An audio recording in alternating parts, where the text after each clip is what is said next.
امیر المومنین ہیں تو پھر واقعاً وہاں عزت ہوگی. ہماری یہ منطق مجھے نہیں معلوم کب تک چلتی رہے گی. ہر ایک کا یہی خیال ہے پیغمبر، انبیاء، اوصیاء، معصومین، ائمہ طاہرین صلوات اللہ علیہم اجمعین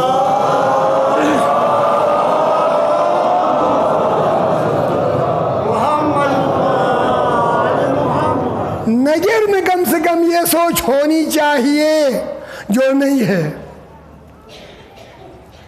کیا سوچ ہونی چاہیے؟ بھائی نماز مسجد میں خدا کے گھر میں ہونی چاہیے. روزہ ہم رکھیں، بالکل رکھیں. اس کو یہ ذہن میں رکھیں، مت رکھیے گا یہ ایک جنرل کلیہ ہے. حج کریں امام کے بغیر، روزے رکھیں امام کی فکر نہیں ہے،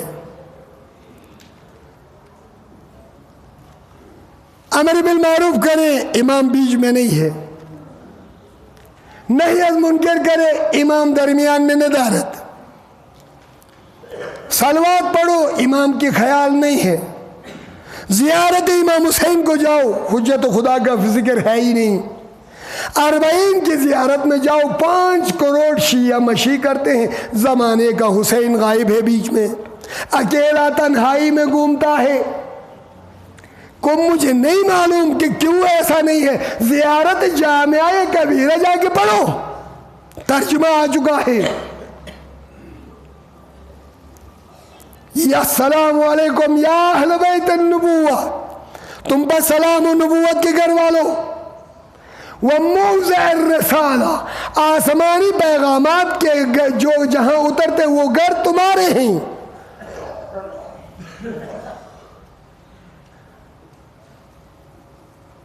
موضع الرسالہ، محبت الوحی والتنزیل، وحی کی خبریں ان گھروں میں آتی ہیں. اے اہل بیت پیغمبر تمہارے اوپر سلام ہو.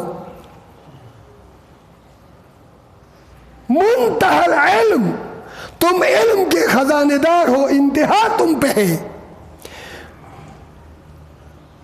عجیب باتیں ہیں، علم کی انتہا ادھر ہے، معدن العلم، علم کے کان تم ہو.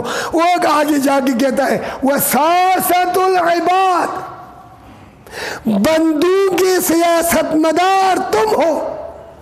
امام ہادی علی ابن محمد نقی تو کہتے ہیں آل محمد کے امام سیاستدان ہے دنیا کے لیے خدا کی طرف سے.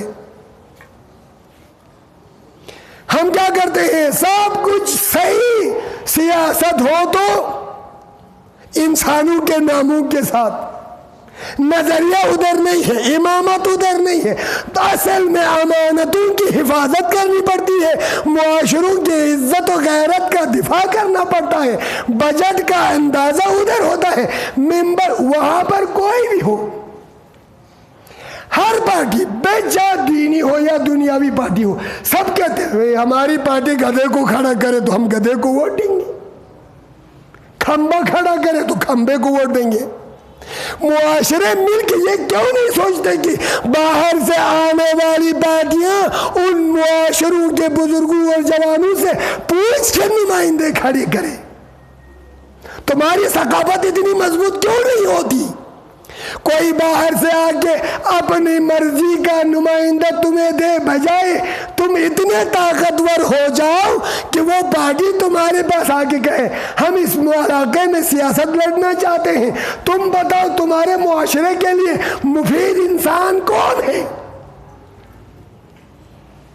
نہیں جی، وہاں پر میری بھی دکھتی رگے، گدھا میری پارٹی گدھے کو کھڑا کرے یا کھمبے کو، میں اسی کو ووٹ دوں گا.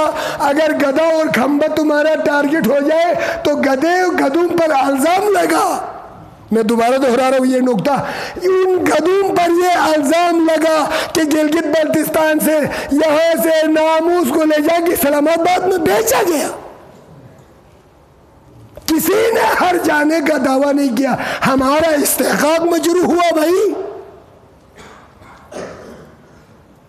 اپنا دفاع نہیں کیا، عدالت میں کورٹ میں جا کے ایک ریکارڈ پہ نہیں ہے کہ ہمارے ممبران اسمبلی میں سے جس پہ بھی الزام لگا ہو، کہیں بھی انگلی اٹھی ہو، یہ نہیں کہہ سکے کہ جناب ہم پر ہماری حد کی عزت ہوئی، 2 کروڑ روپے خبر دینے والا دے ہمیں۔ کم سے کم اپنی عزت اور حق کو 2 کروڑ کے مقابلے میں لے کے آتے، غیرت کا مظاہرہ کرتے۔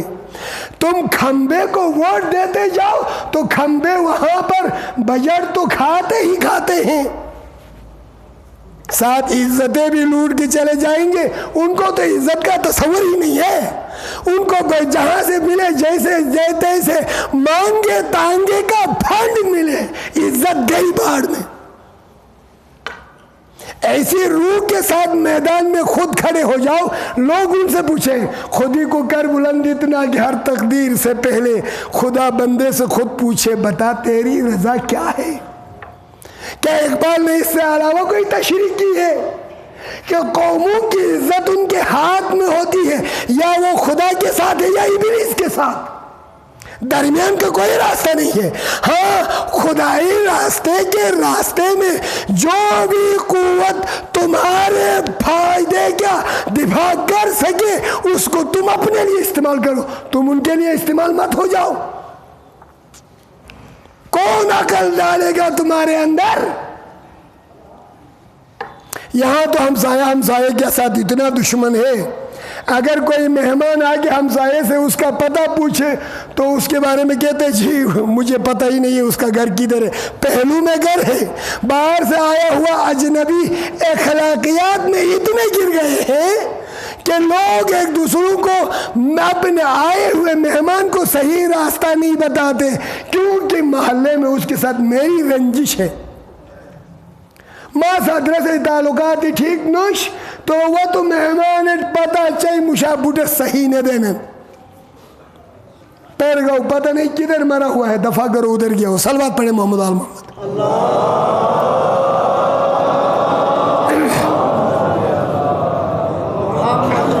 خطبہ ختم ہو چکا، بلند آواز صلوات پڑھے، آگے آ جائیں، پیچھے جگہ خالی۔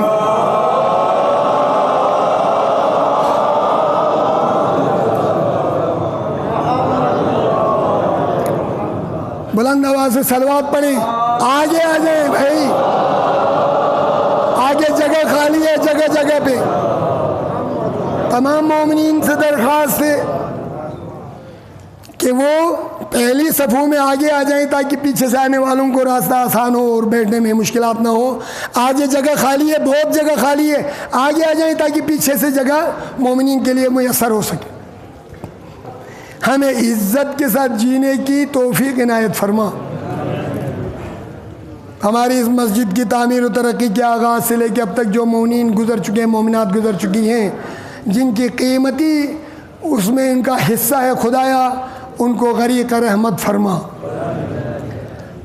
دوستوں اور دشمنوں کے سامنے عزت کی زندگی عنایت فرما۔ خدایا ہمیں اپنے دشمنوں کو پہچان کر زندگی گزارنے کی توفیق عنایت فرما۔ دشمنان اسلام و انسانیت کو نیست و نابود فرما۔ اسلام و مسلمین اور تشیع آل محمد کو سر بلند و سرخرو فرما۔ ہمارے بیماروں کو شفاء کامل و عاجل عنایت فرما۔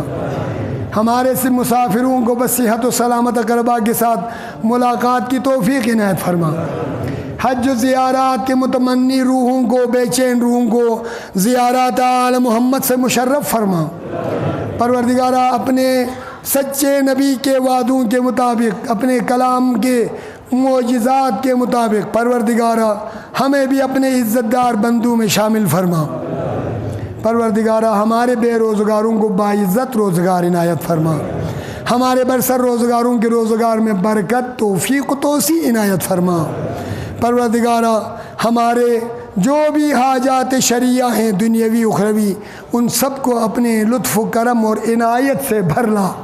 پروردگارہ زمین سے تیری طرف ہجرت کرتے وقت بخشے ہوئے بندوں کے سب میں شامل کر کے ہمارے روحوں کو قبض فرما۔ ربنا تقبل منا انک انت السمیع العلیم۔ اللہم اجعلنا ممن یذکر فتنفعهم الذکر ان اللہ یأمر بالعدل والإحسان وإیتاء ذی القربى وینہی عن الفحشاء والمنکر والبغي يعظكم لعلكم تذكرون والسلام عليكم ورحمة الله وبركاته.